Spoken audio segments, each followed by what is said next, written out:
এই ছেলেটা তাদের পরিবারের চাপে পড়ে একটা ছোট্ট মেয়েকে বিয়ে করে, যে কিনা সংসারে কিছুই বুঝে না। আর ছেলেটা মেয়েটার বোকা বোকা কর্মকাণ্ড দেখে দেখে একদম নাজেহাল অবস্থা। তাদের এই ঝগড়া আর খুনসিটির মাধ্যমে তারা কখন যে একজন আরেকজনকে ভালোবেসে ফেলেছে তা নিয়ে আজকের ভিডিও। হ্যালো এভরিওয়ান, আসসালামু আলাইকুম। আমি মরিয়ম ইসলাম। গল্পের শুরুতে আমরা সানমিন নামে একটা ছেলেকে দেখতে পাই। দুদিন পড়াশোনার জন্য দেশের বাইরে ছিল, আজ সে কোরিয়ায় ফিরছে। প্লেনে তার একটি মেয়েকে অনেক পছন্দ হয়েছিল। নেমে এসে দেখে মেয়েটির স্বামী তার জন্য অপেক্ষা করছে। তার মনটা ভেঙে গেল। তারপর এই ভাঙা মন নিয়ে আরেকটি মেয়ের সাথে লাইন মারার চেষ্টা করছে। সে প্রথমে মেয়েটির চেহারা দেখেনি। যখন মেয়েটির চেহারা দেখছে, দেখে এটা তার কাজিন। মেয়েটির নাম ছিল জায়ুকি। যখন মেয়েটিকে দেখলো তখন বলল, আরে তুমি তো আগে থেকে অনেক সুন্দর আর বড় হয়ে গেছো। মেয়েটি বলল, ও তাই, তুমি আগের মতোই ক্যারেক্টারলেস রয়ে গেলা।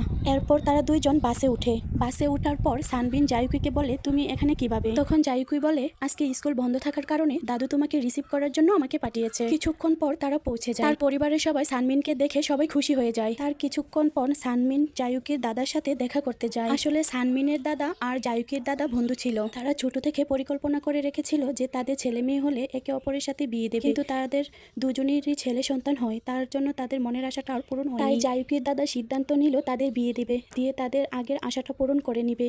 কিন্তু বিয়ের কথা শুনে তারা দুজনে একদম অবাক হয়ে যায়, কারণ জায়ুকির বয়স ছিল মাত্র 15 বছর। সে একটা বাচ্চা মেয়েই বলা চলে। সে এখন স্কুলে পড়ে। এই জন্য সানমিন আর জায়ুকি বলে দেয় যে তারা বিয়েটা করতে পারবে না।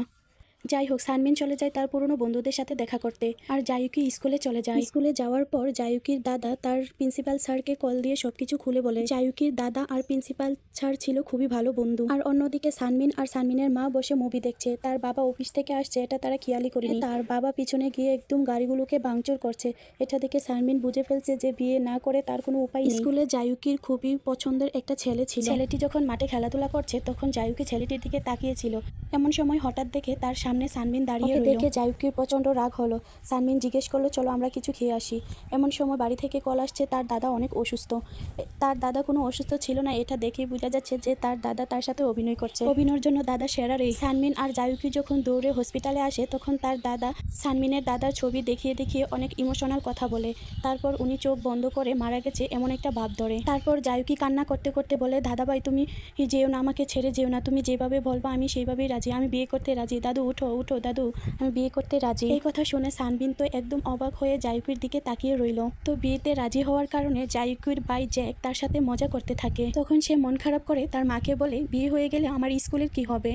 তখন তার মা তাকে বুঝায়, বিয়ে হয়ে গেলেও তুমি পড়াশোনা করতে পারবে, পড়াশোনার কোনো সমস্যাই হবে না। তোমার দাদু প্রিন্সিপাল স্যারের সাথে এ ব্যাপারে কথা বলে রাখছে। আর অন্যদিকে সানমিন তার শেষ সিঙ্গেল জীবনটা উপভোগ করার জন্য বন্ধুদের সাথে আড্ডা দিতে গেছে, কারণ বিয়ে হয়ে গেলে তো এই স্বাধীন জীবনটা আর কখনো খুঁজে পাবে না। তার থেকে অনেক ছোট মেয়ের সাথে বিয়ে হওয়ার কারণে তার বন্ধুরা তার সাথে অনেক মজা করতেছে। অন্যদিকে পরদিন তাদের বিয়ের ধুমধাম করে আয়োজন করা হয়।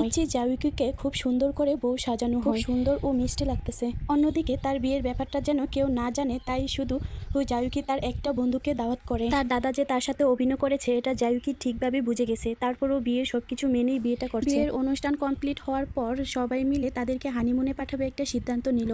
তারপর সানমিনের বাবা তাকে বলল যে সানমিন খুব ছোট একটি মেয়ে, তার সাথে এখন কোনো কিছু উল্টাপাল্টা করা যাবে না। তারপর সানমিন আর জায়ুকি গাড়িতে উঠে চলে গেল হানিমুনের উদ্দেশ্যে। কিছুক্ষণ পর তারা দুজনে এয়ারপোর্টে গিয়ে পৌঁছালো। উঠে যাওয়ার পর জায়ুকি সানমিনকে বলে ও একটু ওয়াশরুমে যাবে। সানমিন বলল, ওকে আমি অপেক্ষা করছি, তুমি যাও। জায়ুকি যাওয়ার পর আর আসলো না। জায়ুকি এটা ইচ্ছা করেই করেছে। যখন প্লেন উপর দিয়ে চলে যাচ্ছে তখন জায়ুকি প্লেনের দিকে তাকিয়ে রইল। প্লেন চলে যাওয়ার পর জায়ুকি চলে আসে বাড়িতে। এসে বাড়ির পাশে দাঁড়িয়ে থাকে, বাড়িতে আর ঢুকে না। এভাবে তারা অনেক দিন কাটিয়ে ফেললো। যতদিন পর্যন্ত তাদের হানিমুনে যাওয়ার কথা ছিল এভাবেই কাটিয়ে নিল। তারপর সানমিন বাড়িতে চলে এলো। এসে দেখে জায়ুকি দাঁড়িয়ে আছে। তারপর সবাই মিলে একসাথে ডিনার করে নিল। তারপর পরিবারের সবাই একে একে জিজ্ঞেস করতে লাগলো হানিমুন কেমন কেটেছে, কই কই ঘুরেছে, কি কি করেছে, সবকিছু জিজ্ঞেস করতে লাগলো। এখান থেকে আবার জায়ুকিকে সানমিন কোলে করে রুমে নিয়ে আসলো। এটা দেখে পরিবারের সবাই একদম হাসি খুশি ছিল।